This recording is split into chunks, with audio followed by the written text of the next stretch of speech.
బిస్మిల్లా.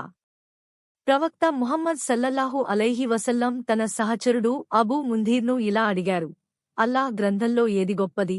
అతను ఇలా జవాబిచ్చాడు, అల్లాహులా ఇలాహ ఇల్లా హువల్ హయ్యుల్ ఖయ్యూమ్. అల్లాహ్, అతను తప్ప మరే దేవుడు లేడు, నిత్యజీవుడు, స్వయం సమృద్ధి గలవాడు. ప్రవక్త అతని ఛాతీపై కొట్టి ఇలా అన్నారు, ఓ అబూ ముంధీర్, నీ జ్ఞానంతో సంతోషించు. సహీహ్ ముస్లిం. ఇది అయతుల్ కుర్సీ, ఖురాన్లోని గొప్ప వాక్యం.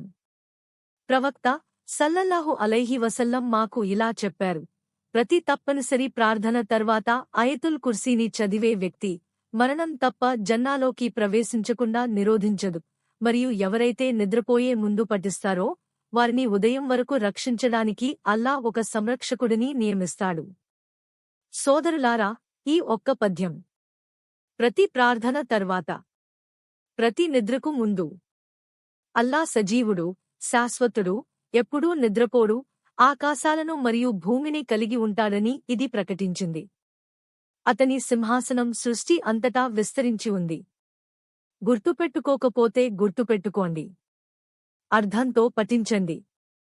అయాతుల్ కుర్సీ యొక్క బరాకా ద్వారా అల్లాహ్ మమ్మల్ని రక్షించుగాక. అమీన్.